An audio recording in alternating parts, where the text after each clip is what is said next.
Баршаңызға қайырлы күн достар.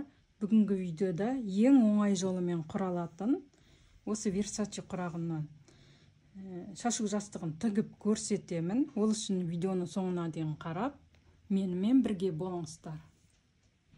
Жастығымызды глянцевый велюр матасынан тігетін боламыз. Осы қоңыр және ақ түсінен лента қиып аламыз. Оның ені 2,8 см.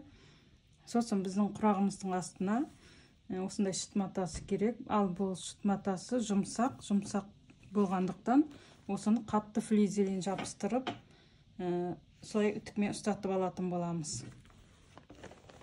Қазір барлығын видео барысында көрсететін боламын. Үтігімізді қыздырып алдық. Енді осы флизеленнің жылтыр жағы бізде клей болады. Соны матамызға қаратып қойып, үтіктейміз.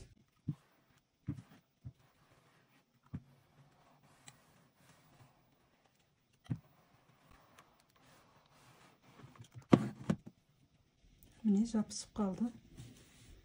Осылай барлығын үтіктеп шығамыз.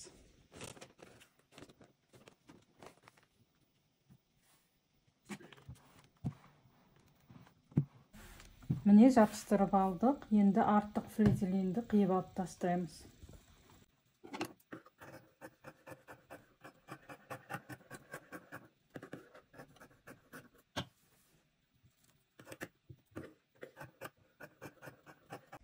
Енді құраққа дайындау үшін біз шыт матасының ортасын белгілеп аламыз.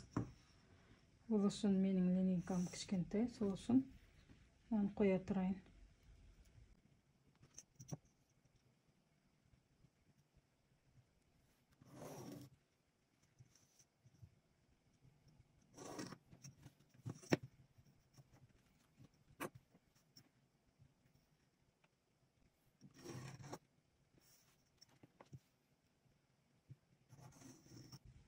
Міне ортасын белгілеп алдық. Енді тігіп бастаймыз. Бізде ленталарымыз 2,08, ал ортасындағы көзі 3,5-да 3,5. Осылай ортасын тігіп алатын боламын. Versace құрағын құрайтын боламын. Сіздерге ең оңай жолын көрсетемін. Алдымен осы көзін тігіп аламыз ортасына.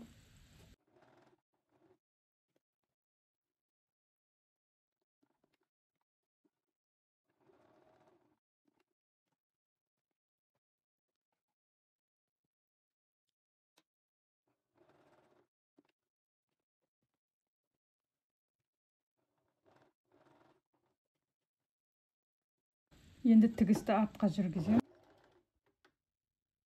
Екінші бізде ақ лентадан бастаймыз. Әрине барлық лентамыздың түгіне қарап тігеміз. Түгі төменге қарап тұру керек. Осылай бір-біріне беттестіріп, оң жағын беттестіріп қойып, тігіп аламыз. Енді лентаның барлығында флизелен жабыстырып алам.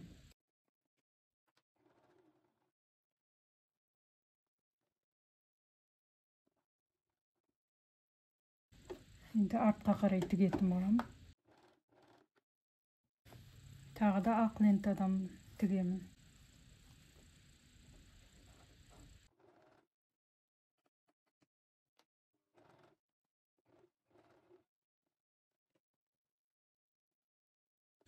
Тағы да артқа тігіп аламын. Ол үшін бірінші инені, осылай инені қойып, сосын лапканы түсіреміз.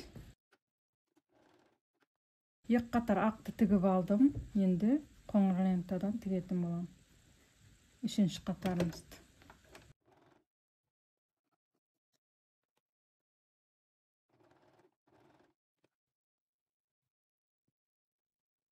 Тағы да артқа тігіп аламын. Енді соңғы қатар, мына ортадағы көзі, енді 1, 2, 3 қатар жүрдік. Соңғы қатарды ақтан тігемін.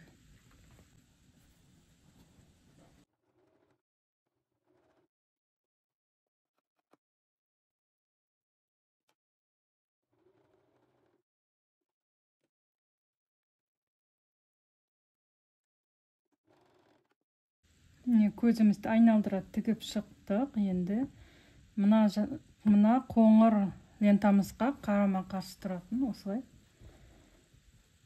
қоңыр лентаны тігемін.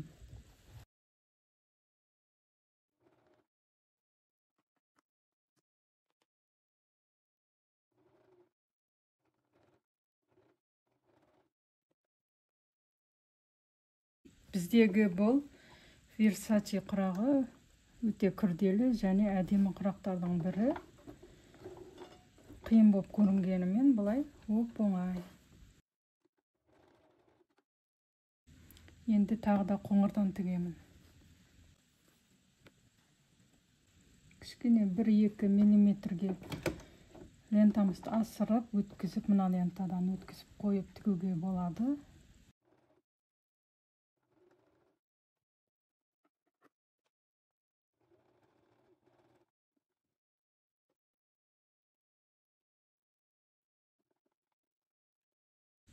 Міне, бізде осылай Versace шығып жатыр.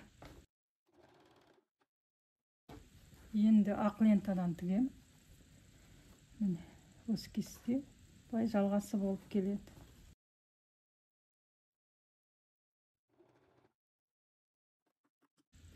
Егер түсінбеген жерлеріңіз болса, комментарийға жазып қалдырыңыздар. Барлығын оқып, жауап беретін боламын.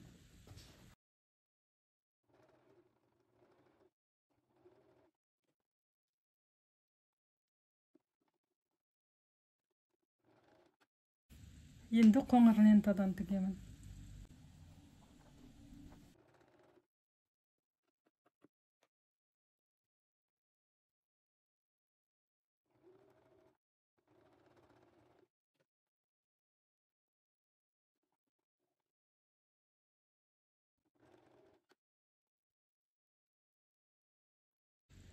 Егер менің видеоларым ұнап жатса, лайк басып, комментарий қалдырып, мені қолдап жүріңіздер.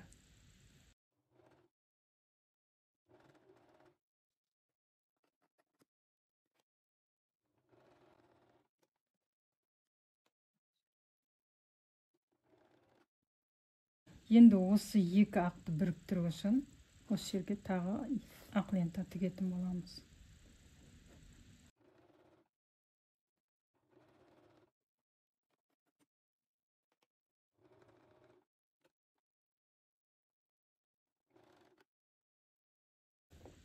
Бізде түгелдей үш жағы да ақ лента болды. Енді қоңыр лентадан тігеміз.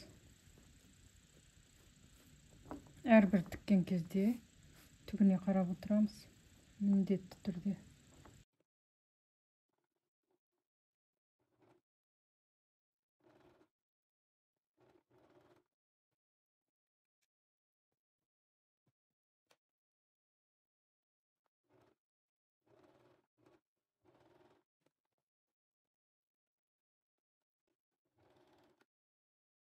Байқап отырсаңыздар, жіпті үзбей тігіп отырмыз.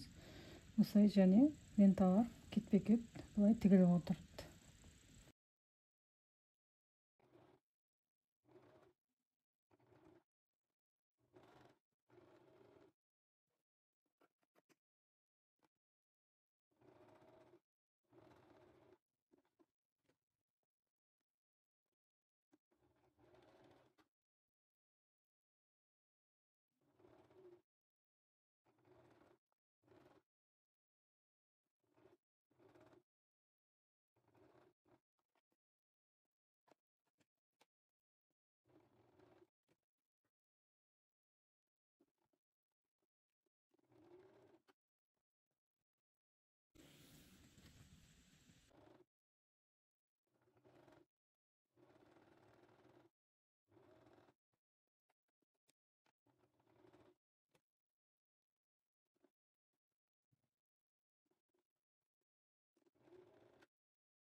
Енді дәл осылай тігіп отырамыз, барлығын осы әдіспен.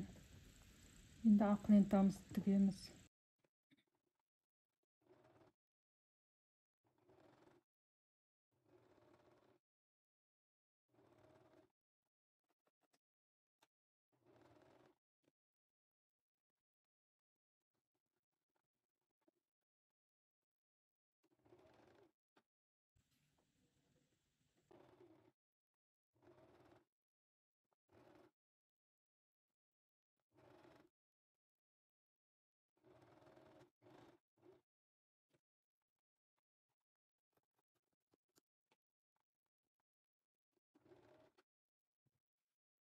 Ендігі кезек біз ақ лентамыздан тігеміз. Осылай былай да тігіп, мына аққа жеткізетін боламыз.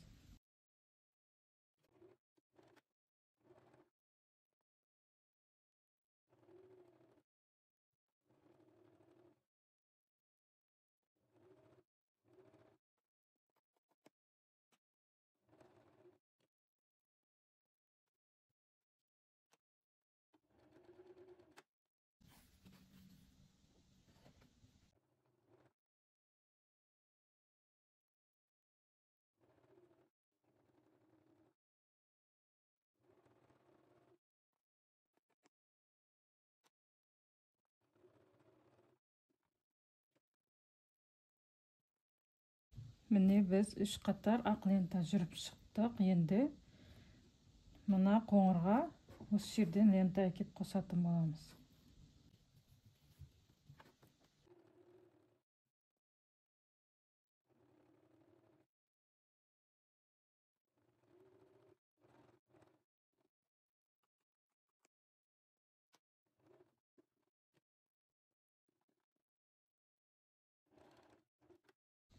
Енді осы құрағымыз біткенше дәл осылай қайталап отырып тігіп шығамыз.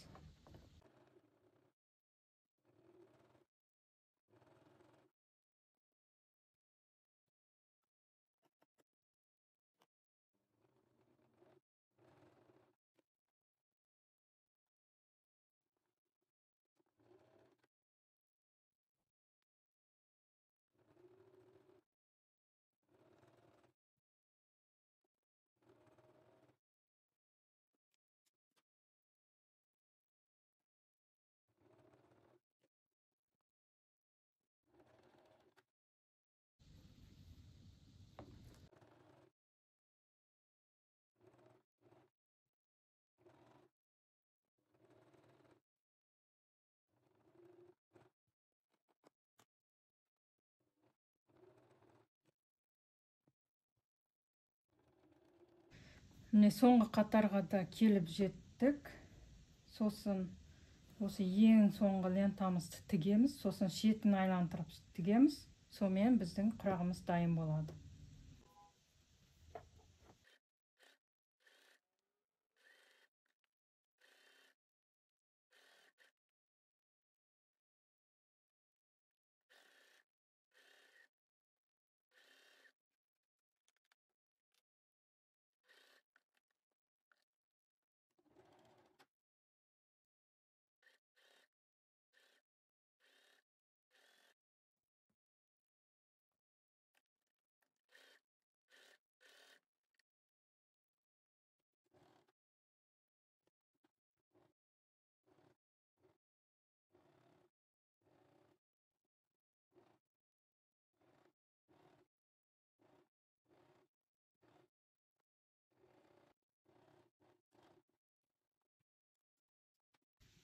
Міне тігіп болдық. Бізде осындай құрақ шықты.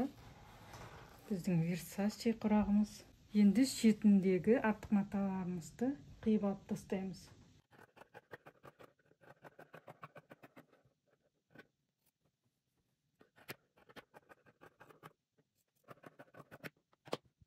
Міне достар, біздің құрағымызда дайын болды. Енді өлшеп көреміз. Міне 40-қа 40, 40, мына жағыны 40. Міне 40. 40-қа 40 өлшемдегі құрағымыз шықты. Енді бізде астында осындай матамыз бар. Бұл мата жастығымыздың астыңғы бөлігі. Енді осыны оң жағына беттестіріп қойып, бір жағын ашық қалдырып, үш жағыны тігіп шығамыз. Сол кезде біздің жастығымыз дайын болады. Егер замок салу жағы керек болса, менің парақшамда бар видеосы. Мына шеттеріне жұқа флизелиннен үтіктеп жабыстырып шықтым, тіккен кезде оңай болу үшін. Қазір шетін айналдыра тігіп шығамын.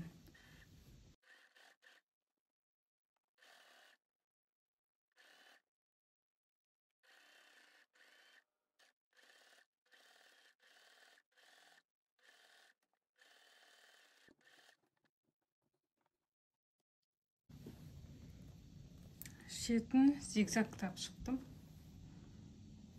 Мықты болып тұру үшін. Енді оңына аударамыз.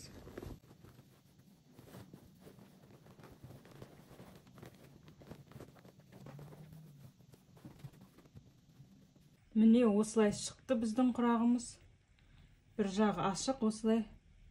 Енді осы ашық жерінен ішкі астарымызды саламыз. Негізі осы жеріні замок қылсаңыздар, менде видеосы бар. Потойный замоктың видеосы бар, қарасаңыздар болады.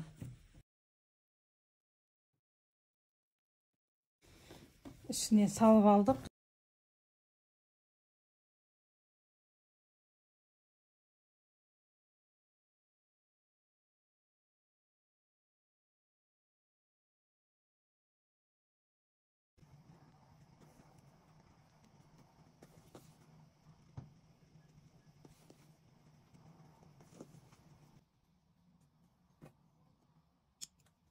Жастығымыз осындай болып шықты.